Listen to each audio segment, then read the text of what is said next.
Hi Usha, do you want to say anything? I can see that your hand is raised. If you want to say anything, you don't need to raise your hand, you can just speak. We'll wait for a few more minutes to see if anybody else joins or else we can start.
Good evening, everyone. Am I audible?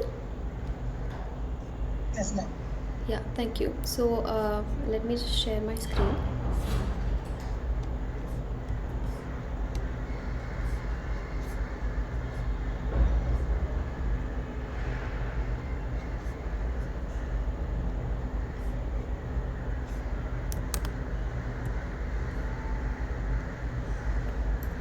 So, welcome back to the 11th session of the NPTEL online course, Drug Delivery Principles and Engineering. And we have been discussing quite a few assignments from the previous years, and this is our second last session. So, I'll just go ahead with few uh, topics that were discussed in the week 11 lecture material. So we have been discussing about gene therapy for quite some lectures now, and we have seen what gene therapy is. So essentially, if you have a patient with you, and that patient has some genetic defect, if there is some protein which is formed defective in that patient, or if it's absent, for example insulin, the patient's body is not able to produce insulin, what you can do is you can take the gene that encodes for insulin and you can deliver it to the patient's body, so that now the patient's own cells can produce insulin in case this is to treat diabetes. So similarly, there are various other diseases for which gene therapy might be a better option than giving a normal therapeutic treatment. So as we have seen, just a minute.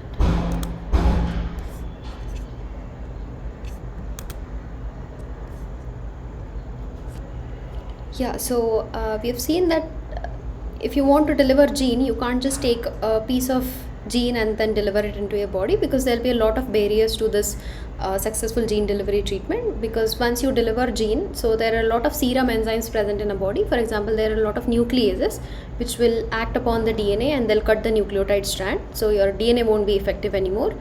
Even if after all this delivery, if your piece of DNA enters into the cell, the target cell, first of all, it's very difficult to deliver a gene to a particular cell, because your body is going to have n number of cells, different types of cells. So even if it enters the target cell, there are lots of first of all, because DNA is a large piece and it's negatively charged, it will be taken up by the cell through an endolysosomal pathway. It cannot directly transverse the cell membrane because it's charged. So in the endolysosome, you'll have a lot of acidic, there'll be a lot of enzymes, and the pH is very very acidic. So in these conditions, your DNA will be degraded, so you don't no longer have a functional DNA that can be integrated into the nucleus. So apart from this, even if by some method you are able to cause that DNA to escape from that endolysosome, if it enters the cytoplasm, now it has another barrier. It won't be able to diffuse into the nuclear membrane that easily, because your ultimate goal in gene delivery is you want to deliver that gene to the nucleus, where it can stay as an extra chromosomal part, or it might integrate into the genome, by when it can transcribe and translate and produce your functional protein. So these are certain barriers. So because there are a lot of barriers to gene delivery, what we need is we need carriers. So we need something which can take up our DNA, the gene which you want to deliver into the patient's body, and successfully put it into the cell, whereby it can be integrated into the genome. So to have carriers for gene delivery, we have two different types. One is viral based vectors and another is non-viral based vectors. So let's look at what viral based vectors are in brief. So these are derived from the viruses which have adapted themselves to infect human cells. So what we can do is we can take a virus which very commonly infects humans, and we can remove its virulence part, we can remove its genome, and we can put in our gene of interest in that. Now what viruses do, they have very high transfection efficiency. Since they are designed for that by nature, they infect human cells, very very specific human cells, and they deliver this whatever. So they have the tendency to integrate their genome into the host cell's genome. So since our DNA is inside the virus now, it's a part of its genome, because we have designed the virus like that. It can go and infect a human cell, and it can deliver its gene and integrate into its genome. So this sounds very easy, but it also has certain limitations. So as I said, the advantages of using viral based vectors are it has a very high transfection efficiency, it is cell specific, and viruses by nature have evolved mechanisms for endosomal escape, because they need to be alive. Their DNA has to be alive for it to infect the host cell. So they by nature itself have lot of endosomal escape mechanisms, so we don't have to worry about that. But the disadvantages of this system are it might generate a very strong immune response since it's a foreign material. So the moment you deliver virus particles to the body, your immune cells, your dendritic cells and your macrophages are going to sense it as foreign and pathogen, and they might start attacking the virus. So if they clear out the virus, your gene won't be delivered to the cell you want to do that. Next disadvantage is it might activate oncogenes. This becomes a serious problem because so you have your gene which you want to deliver into a human cell, and it will have its own promoter. So promoter are nothing but sequences of DNA which signal the cell that you want to transcribe this particular gene. So it's upstream of the gene. So if you have this entire package and you want to deliver it to a human cell, let's say the virus has done this successfully, it has invaded the human system and it has integrated now it's trying to integrate the genome into the host cell genome. By host cell I mean any human cell. So when it's doing that, it does not have specificity in where it is going to integrate it. So for example, if it integrates in such a place that downstream to your gene now there is an oncogene. So you have your promoter, you have your gene of interest, and downstream to that there is an oncogene. So if the setup is like this, whenever the cell is being activated by that promoter and starts transcribing, it will also transcribe and translate the oncogene, which is not a good thing, because if you activate oncogenes it might lead to tumor, and instead of treating the patient of a disease you might cause cancer in that patient. So in that sense it becomes very risky to use viral based vectors. Also there is a size limitation on this because the virus has the virus capsid protein in which the virus genome is packed has a size limitation. It cannot take a big size of DNA. Let's say if you have some 100 kilobase of gene, it won't be packed that easily into that virus. So there we have a limitation. And also as I said, whenever you are using this viral based vectors, we have removed the virulence part of this virus, so it can no longer infect the patient. But in rare cases, if the manufacturing of the viral based vectors is not proper, we can actually induce the viral disease. So instead of treating one disease, we have now given a viral infection to the patient, so it further complicates the disease. So viral based vectors has its own advantages as well as disadvantages. So to overcome some of these disadvantages, we have non-viral based vectors, which are polymer and lipid based carriers. So in this, what you can do is you can take a polymer which is biocompatible, and you can package your DNA into that and then just deliver this entire package to the patient's body. So now you have your polymer, you have your DNA. So this polymer will be, since this is a foreign particle, it will be taken up by the macrophages or dendritic cells, and then it can be released. So the polymer which you have made will release the DNA into the cytoplasm, and then that can be integrated into the cell. So this I was talking about macrophages, but in case you want to deliver this particle to a particular cell of interest, let's say you want to deliver it to heart cells, you can design the particle in such a way that you have certain molecules on its surface which has receptors on the heart cell, and that way the heart cells can take this up. So this is just one example. So in that case it is very tunable. Also it has lower risk of immune response because this is not a living material, it's just a polymer which we try to keep biocompatible so that it won't generate a very strong immune response. There's no gene size limitation. You can have so the size of the polymer is tunable. If you have a smaller gene, you can make smaller particles. If you have a larger gene, you can make a little bigger particle. So no issues there. And the one good part about polymer based gene delivery is the gene which you have delivered through the polymer won't be integrated into the genome, like was the case in virus where it might lead to cancer. So no such problem arises here. The polymer is just going to deliver your gene into the cell, and it will just remain in the cytoplasm or in the nucleus as an extra chromosomal part. So we are eliminating the oncogene problem here. But this method also has its own disadvantages. We have low transfection efficiency.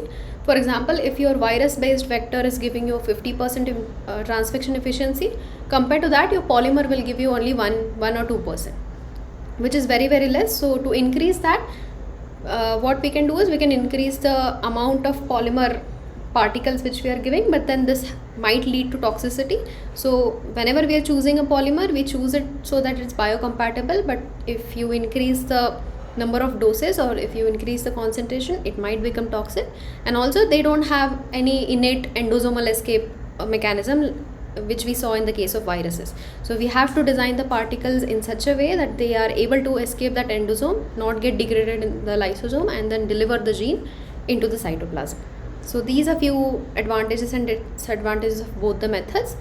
And looking more at polymers, what we try to keep is we need cationic polymers. Cationic meaning they are positively charged.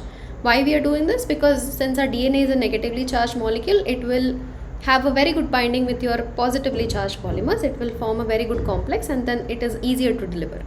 Also, why cationic? One more reason is if you want to use the proton sponge effect, which we saw a couple of slides earlier, which we'll discuss in this session also. So there, if you have positively charged polymers, it's easier for the entire particle to burst from the lysosome and release the cargo into the cytoplasm. So there are various examples of cationic polymers which are discussed in detail in week 11 material. You guys can go through it. One of it is polyethylene imide, which is a synthetic polymer. Chitosan is a natural polymer. Then there are dendrimers. And the next important topic in this session, in the week 11 material, was DNA as vaccine. So we've seen that DNA can be used for gene therapy to treat a disease or a disorder, but DNA can also be used as a vaccine. And in doing so, we can trigger both humoral and cellular immunity. Humoral meaning we can activate the B cells, which can then further produce antibodies, and cellular immunity meaning we can activate the T cell branch of the immunity. So both of this can be done when you use DNA as vaccine. And then going ahead, the week 11 material ends with cancer vaccines. We have been introduced to this concept in the previous session also. So for cancer, you can have both prophylactic as well as therapeutic vaccines. So in certain types of cancers where, for example, in cancers which can be induced by certain viruses, we have something known as oncoviruses, which can, the viral infection can lead to cancer. So in that case, we can use prophylactic vaccines. We can administer the vaccine to a particular person who has had viral infection. By doing this, there is a good chance that we might be able to stop the cancer from progressing. And also there are therapeutic vaccines, because this is more clinically relevant, because most of the cancer patients which you see around you already have the cancer in progression, and then you need to administer them with vaccines which will then help them overcome the disease. So by therapeutic vaccines, I mean, so in naturally also we have a lot of oncogenes present in our body. So there are a lot of spontaneous cells which might lead to tumor cells, but our immunity is very well efficient and it is able to clear it out before the disease progresses. But in some patients, whenever they have this oncogene activation, whenever the cancer is in progression, their immunity is not that strong to overcome the disease. So we can use therapeutic vaccines to strengthen their immunity against these tumor cells, and it will then help them to clear it out. So in cancer vaccines, we have two types. Autologous tumor cell vaccine, wherein you design the vaccine by taking cells from the patient's own body, or you can have allogenic tumor cell vaccine, wherein you can take the cells from a donor patient who has already had the disease, already had that type of cancer, and then you can design the vaccine accordingly. So these are few of the points which were discussed in this week, and with this background, I think we are good to go with discussion of week 11 assignment. Do you guys have any problem, any doubts?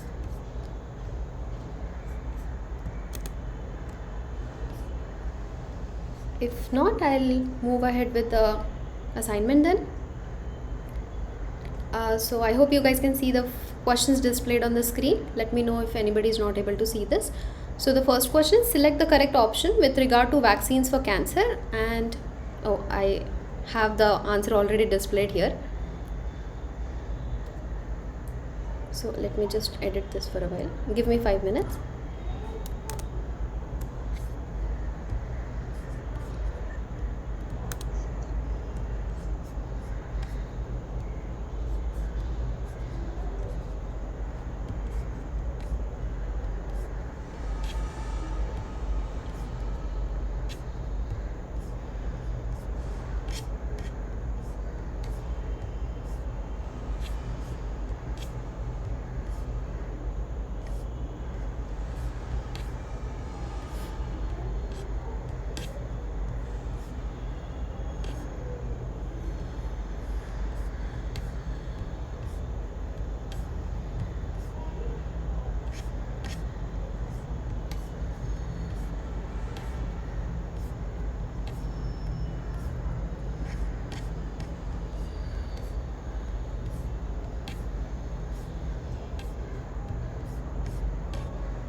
Okay, so let's just discuss the first question. So here we have to select the correct option with regard to vaccines for cancer.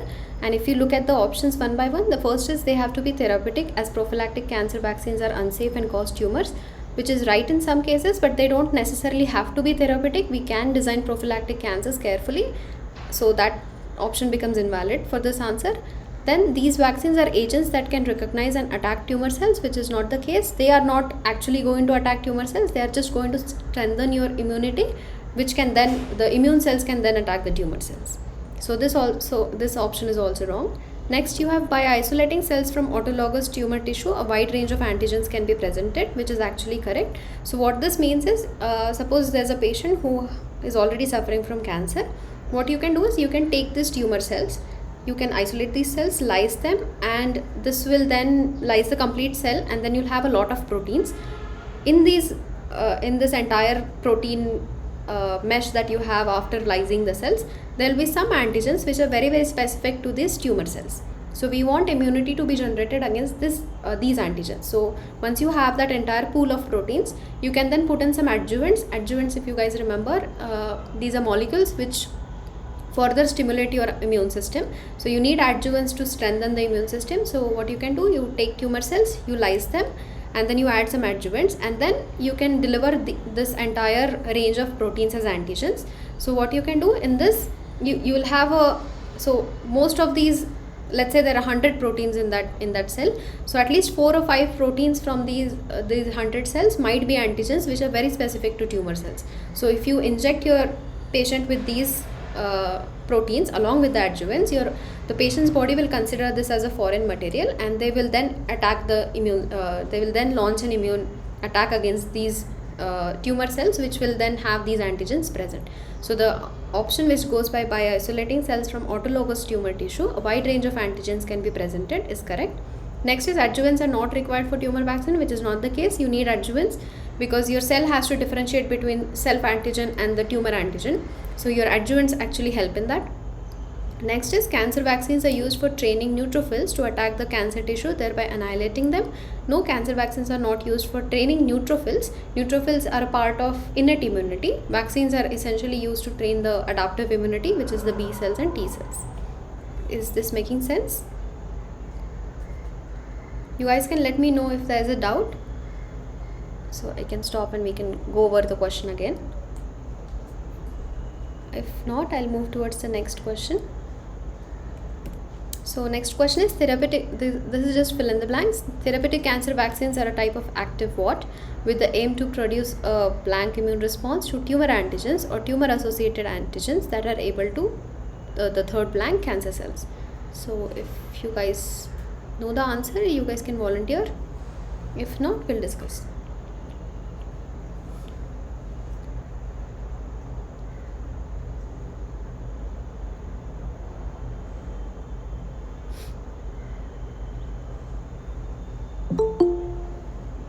Anybody has the answer?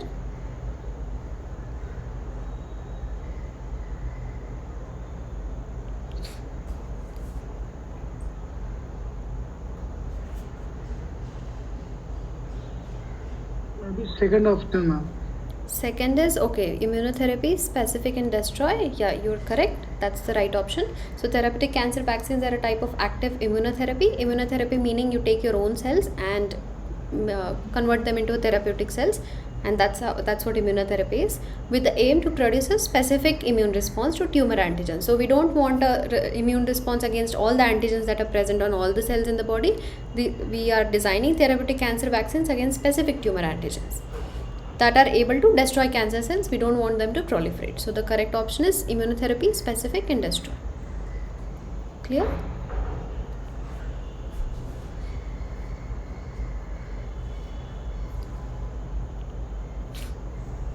Yes, ma'am. Yeah, thank you. Okay, let's look at the next question then. Next is, what type of polymers are generally used in gene delivery? So we have two correct options. I think we discussed a bit of this in the introduction itself. Yes, ma'am. Cationic. Just now you discovered, ma'am. You are given that. Yeah. Cationic and positively charged. Cationic and positively Yes, charged. yes, both of you answered correctly. It has to be cationic and positively charged. Cationic because DNA is negatively charged. So if you have two different charges, they will form packets of particles. They can form complexes.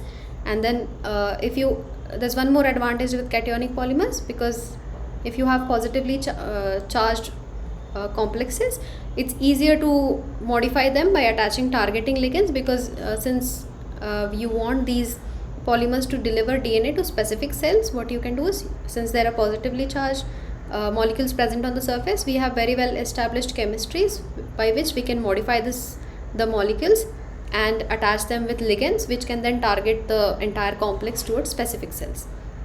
And also it's easier for the endosomal escape. So the correct answer is they should be cationic and positively charged. Thanks for answering, both of you. The next question is, what makes chitosan a suitable polymer as a gene carrier?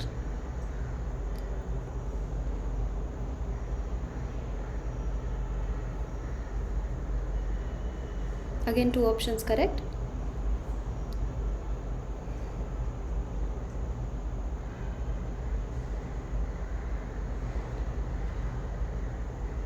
I think so. Sorry? First and second options, ma'am. Okay. Positively charged, biocompatible. Okay. Thanks for answering. Anybody else has a different Yes, answer? 1 and 2, ma'am. Okay, first 1 and options. 2. Okay. Anybody else wants to give it a try?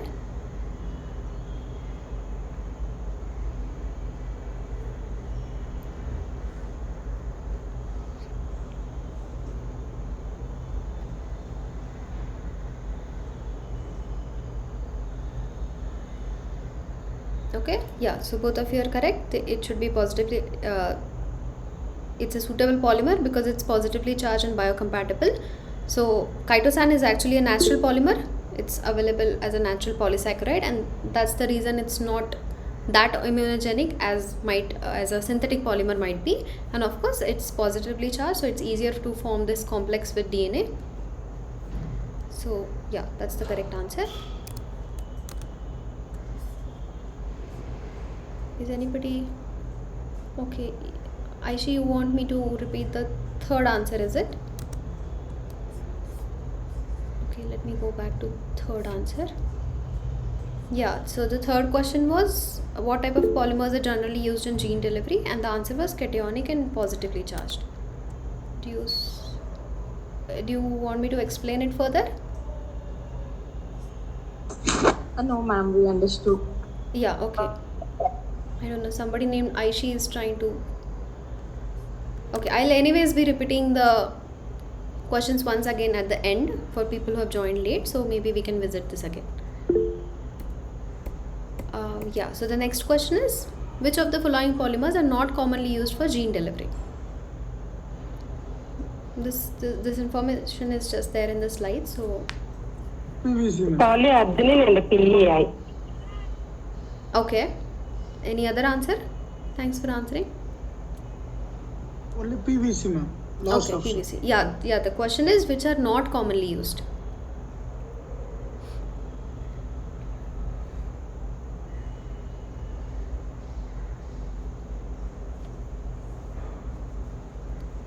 Okay, so yeah, you're correct. The right answer is PVC. The one who answered first, I think you got confused with the question. So there are certain polymers which are very well established for gene delivery, and these are polylysine, polyethylene imine, that is PEI, chitosan, and others. We can also use PLG or PLL. So the only option which does not fit this description is PVC. So rest all of them, polylysine, polyarginine, PEI, and chitosan, are commonly used for gene delivery.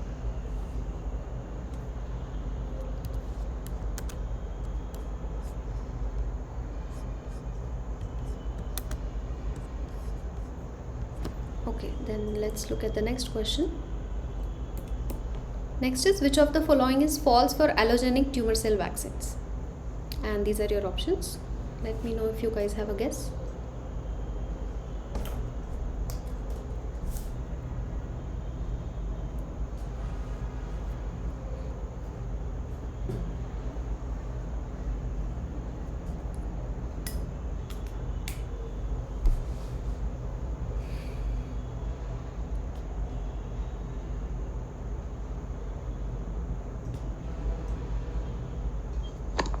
Third option, ma'am. Highly successful approach. Okay, thanks for answering. Anybody else wants to give it a try?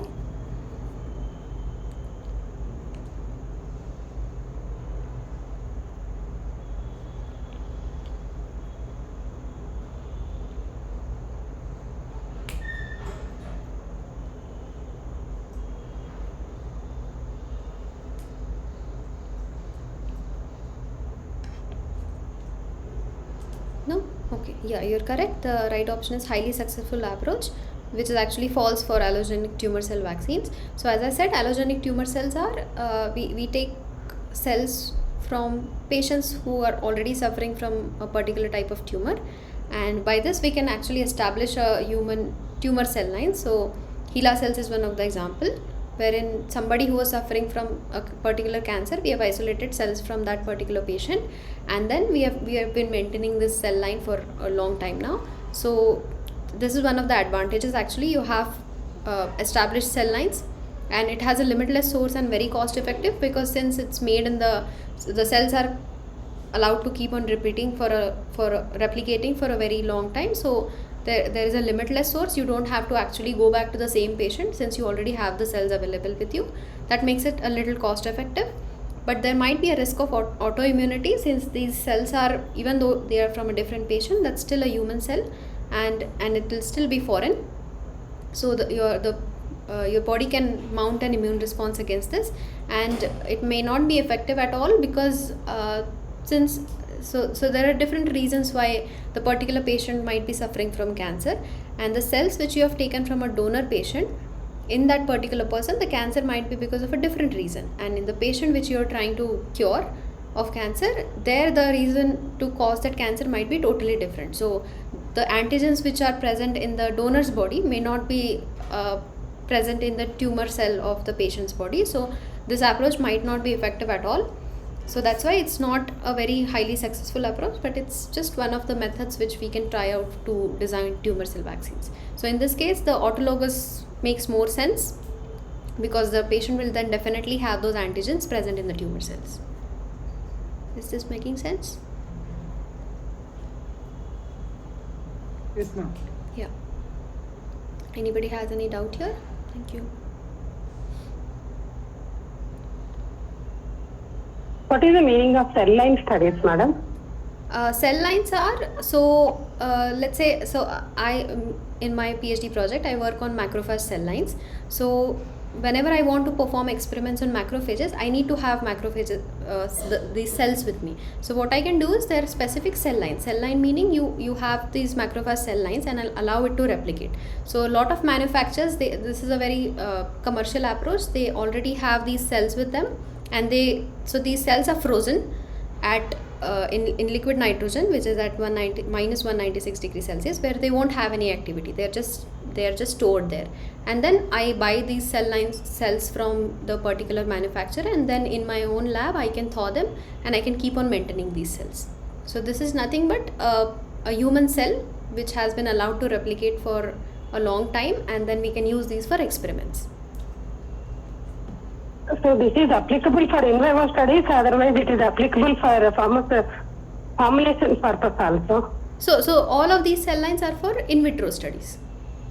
We are not In going vitro to studies. yeah, we're not going to inject them into any animal or anything. So I just use my macrophage cell lines to study what happens when I give a particular drug to macrophages. This is just to have an estimate of, let's say, if I design a drug, and before putting it into a patient's body, or before putting it into an animal, let's say mouse model, I first want to see what happens if I expose my drug to the macrophages. So in that way I can study, I can take a cell line, I can study it in my lab in vitro conditions. I can see what effect is the drug being toxic, is the drug being harmful to the macrophages. If it is, then I won't continue working with that drug. Then I have to modify it in such a way that it is compatible with the macrophages. So this is just one example. So later we need. Sorry, continue. Yeah, that's all. You had another question? The cell line study is again we need to go to in vivo study. Yeah, so if you want to, let's say you're trying to, I work on TB. So if I'm planning to make a drug for TB, I'll first check it with these macrophage cell lines in vitro. After that, I have to go into in vivo because I want to see if this is going to be effective or not. So I then will move on towards a mouse model. If I see that my drug is being effective in a mouse model, then I'll go to further higher animal models, which is you have a rat model, or you can have a rabbit model. You can also have monkey model, which is like the previous step to human model. So if I see that my drug is effective in a monkey model, then I can go to clinical phase trials, which you might have heard that certain vaccines are in phase 3 trials or phase 2 trials. So we have 3-4 phases before it can actually be in the market as a treatment. So even if you're working in vitro, you have to test out your in at least in pharmacological studies, you have to test out these drugs and vaccines in vivo model also. Yes. Is it clear? Okay, madam. Thank you, madam. Yeah. Welcome. Okay, then we'll move on towards the next question. Next is, which of these is not a potential tumor immune evasion mechanism? And there are a few options displayed here. Let me know if you guys know the answer.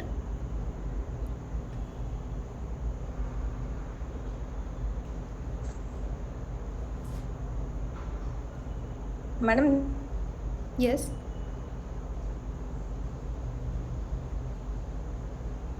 Are you trying to say something? I can't hear you.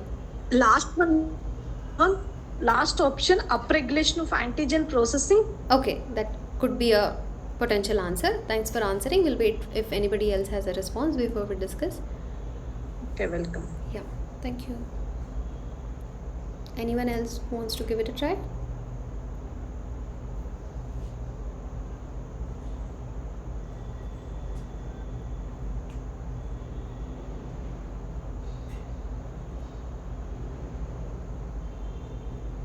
Maybe last option, ma'am. Yeah. So yeah, both of you are correct. The correct option is upregulation of antigen processing. So as I said, so tumors are nothing but your own cells which have gone out of control, which are growing without anything to stop them. So that is what a tumor is. So the tumor cells, even though they are cells from your own body, they have certain different characteristics. Like they grow uncontrollably, they take in a lot of nutrients, and that is why they are actually harmful for your body. So as I said, in a normal person, there are a lot of cells which can turn into a tumor cell, but your immune system is very, very efficient. It will quickly locate these tumor cells and it will clear out of the body. But in some cases, if your immune system is not that strong, these tumor cells can have different mechanisms by which it can actually escape this immune evasion. So one of the ways it can do this is physical barriers imposed by tumor architecture. So tumor cells make a mass of cells. So these are actually very stiffer compared to the normal tissues which you have. So since these cells are growing uncontrollably, they'll just aggregate at one place, and that is why they kind of form a boundary or a barrier. So if your immune cells are they're floating all around your body, they're just like police patrolling in the city. So if they're doing that, because these tumor cells have a very hard architecture, they will not allow your immune cells, they'll kind of create a barrier, and they'll not allow your immune cells to be recognized. They'll not allow themselves to be recognized by the immune cells. So one way they can evade the immune system is physical barriers imposed by tumor architecture. And so these are some of the potential ways by which it can do that. And one of these is they downregulate the MHC and other components important for antigen processing. So if there is a different antigen presented on the tumor cell, your immune cells can quickly locate it, and this is actually concentration dependent mechanism. Let's say you have a tumor cell, and on its surface there are 10 antigens present which are different from your normal antigen. So your immune cells will come up and they'll sense that there are 10 antigens present, 10 immune cells will come in, and then it is easier for the immune system to clear it out of the body. Now instead, what the tumor cells does is they know that your immune system is going to locate this antigen which seems foreign to the body. So they'll actually down regulate the expression of these antigens. So instead of 10, they will now present only 1. So it's possible that your immune cell now, compared to 10, if it has only one antigen that looks different from the normal antigens, it will kind of skip that cell. It will think that this is my own cell, and that is one way where your tumor cells can evade the immune system. So the answer is they actually down regulate this antigen processing, but here the question is asking us which is not a potential tumor evasion mechanism, and the right option is upregulation, which in actual case the tumor cells will down regulate this antigen. Is this clear?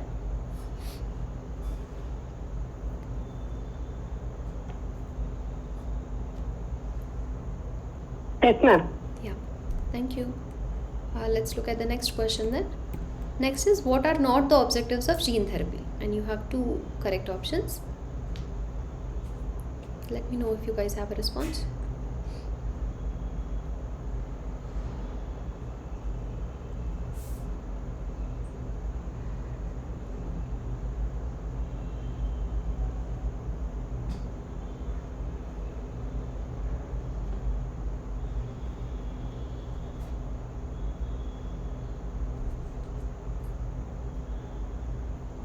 Madam, maybe last two options. Okay. Thanks for answering. We'll discuss in a while. Anybody else has a response? Wants to give it a try?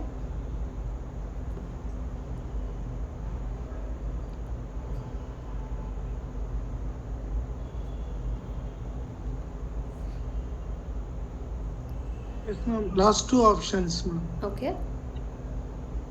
Yeah, both of you are correct.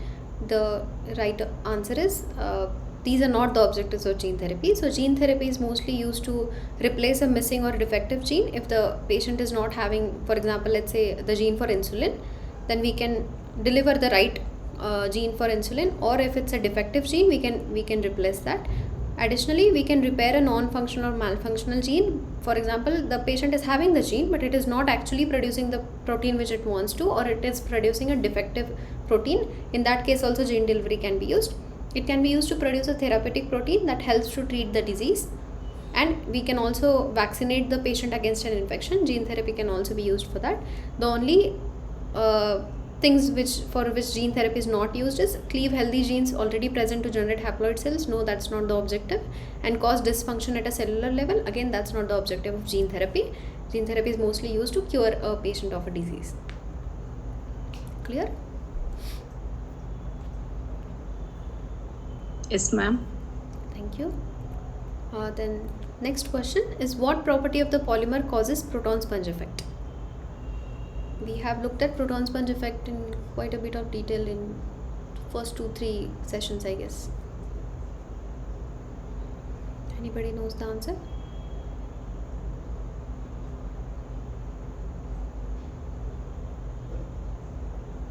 I think so. Presence of secondary and tertiary amine. Okay. Thanks for answering. There was another response, I guess. Somebody else was also trying to say something. Yeah, Second ma'am. option. Second option, ma'am. Oh, okay, yeah. I guess 2 people answered. Yeah. It's okay. Yeah, both of you are correct. The right answer is presence of secondary and tertiary amines. So as I said, we need proton sponge effect. We actually design our particles to have this proton sponge effect. So this is nothing but you have a polymer, and that polymer actually has a lot of secondary and tertiary amines on its surface. That is nothing but NH and NH2+. So whenever you have this polymer which is having either your drug or your gene, anything, and you deliver these particles to a patient's body, so these will be taken up by the cells, and in the cell, since they will be taken up by they'll be endocytosed, they'll end up into the endosomal compartment. In the endosomal compartment, you'll have a pH which is a lower pH compared to your cytoplasm or extracellular pH. So here at this pH, since your polymer is having this secondary and tertiary amines, they have a tendency to take up H plus ions at a lower pH, since they are basic in nature. So they'll just start sequestering H plus ions at this pH. Now if there are no free H plus ions present in the endosome, the cell has to maintain the pH of the endosome, definitely. So it will start pumping in more H plus ions from the cytoplasm into the endosome. Now if there's a lot of H plus going in, to balance out the charge, to balance out the charges, more chloride ions will also be pumped into the endosome. So now you have a lot of H plus coming in, you have a lot of Cl minus coming in. So the ionic charge inside the endosome is now higher than the cytoplasm. So this will cause osmosis. Water will start flowing in to maintain the osmotic balance, and in this process, now your endosome has a lot of ionic charge, has a lot of water. Eventually it is going to burst. So this is what proton sponge effect is, and that is what we actually want. So there are specific polymers designed for this. We have polyethylene imine, which has the secondary and tertiary amines, which will cause the particles to escape from the endosome and then release its cargo in the cytoplasm. So the property which of the polymer that causes the proton sponge effect is the presence of secondary and tertiary amines. Okay. Yes, ma'am. Yeah, thank you. Then let's move on towards the last question of the session. So lastly, we have which of the following can be considered as an extracellular barrier for gene delivery, and you have two correct options.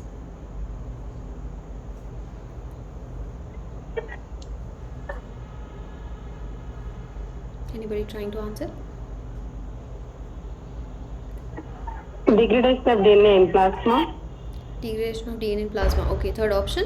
And And last one, madam. sequestration of gene by histone proteins. Okay. Madam, first two options maybe. Okay. So one of you said third and last. One of you is saying first two. Yeah. Yeah, thanks First for and answering. third option, ma'am. First and Third option. first and third. Okay. Anybody else wants to give it a try? We have three different answers.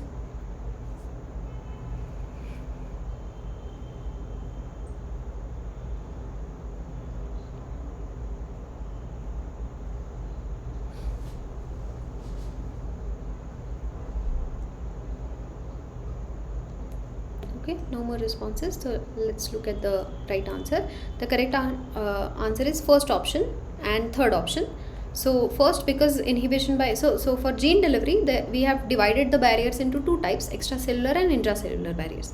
So in extracellular barriers, you have, so whenever you deliver DNA, first of all, even before entering the target cell, it is going to have to go through a lot of barriers. One of it is degradation of DNA in plasma. As I said, there are a lot of enzymes present in plasma. Some of these can be nucleases and they can act upon DNA, they can cleave it. Then there's uptake of DNA by reticuloendothelial system, which is again an extracellular barrier. Inability to target DNA to specific organs, largely ineffective via the oral route except for immunization, and transfection inhibited by mucus. So the question is asking us which are the extracellular barriers. One of it is inhibition of transfection by mucus, because as we know that if you are trying to deliver this this DNA by oral route, we have a mucus lining the entire gastrointestinal tract. So it will not, so it's difficult for the piece of DNA to be integrated into the cell. That's why inhibition of transfection by mucus, this is an extracellular barrier. And the next is degradation of DNA in plasma. As I said, it has a lot of enzymes. The rest of the options, if you see, uptake of DNA by mitochondria is not actually an extracellular barrier, because if it's difficult for the DNA to enter the mitochondria, it means the DNA is already inside the cell. Then there's lysosomal degradation of DNA. Again, it's in the lysosome, which is actually inside the cell. Endosomal escape of DNA is a barrier, but is again an intracellular barrier, because both endosome and lysosomes are inside your cell. Degradation by intracellular enzymes and sequestration of gene by histone proteins. Histones are actually present in your nucleus. Histone proteins are nothing but they are involved in having a proper structure to your DNA. So this is inside the nucleus. So all of these are again intracellular barriers. The only extracellular barrier here is only to first and third option. Is this clear? Yes, ma'am. Yeah, so we have reached the end of the assignment. If you guys want me to go through any other question, or if there are people who joined late, if you want me to repeat any question, I can do that. Or if you guys have any doubt, we can discuss. Ma'am, please, can you please explain the pattern of the examination? We are only having MCQs, or we need to write any descriptive answers? Yeah, so you won't have any question where you have to write anything. So this is a computer based exam. You have to go to the center and Usha, just a minute, okay? I'll just clear this and we'll go back to the second question. So in the computer based exam, you will have these series of questions. All of them will be MCQs. There might be MCQs with only one right answer. There might be MCQs with two right answers, like we saw right now. And you can also have questions wherein you have which can be numericals, wherein you have to enter a numerical term. Like for example, the answer might be 5 or 10, but there will be no questions wherein you have to write anything descriptive.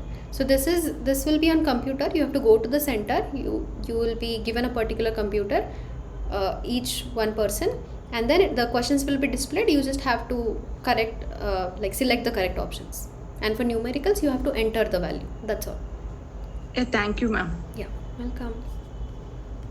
Okay, you want me to discuss first to fifth question? Okay, yeah, sure, I can do that. Let me share my screen first. Thank you, ma'am. Yeah, thank you. Others can leave if they want. I'm just going to repeat this.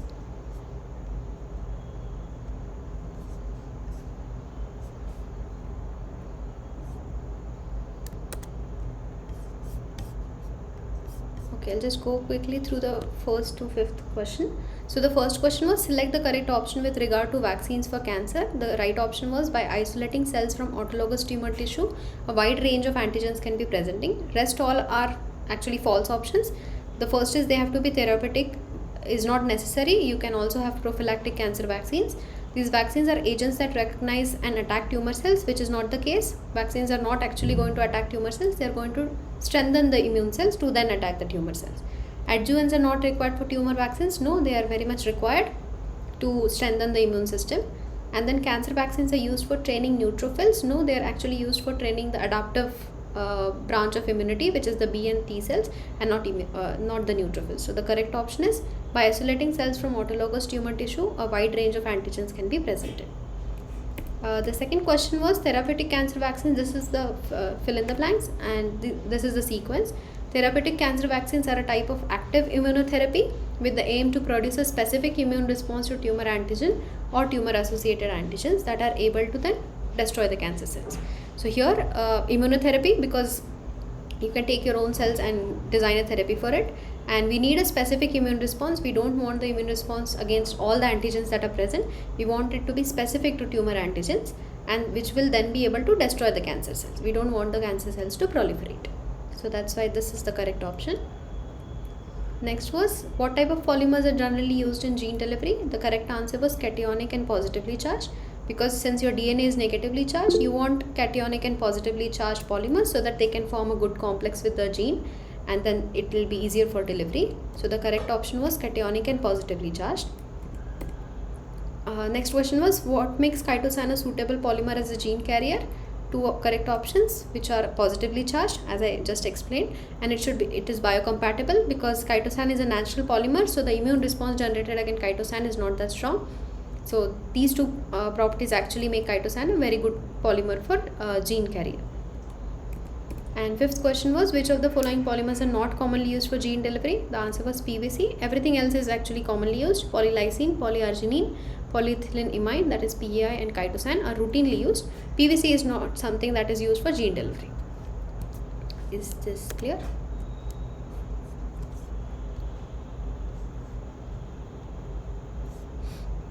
Yeah. Welcome. Karti, I don't know if I'm pronouncing this right. I guess you wanted me to discuss. Yeah, okay. Anybody else?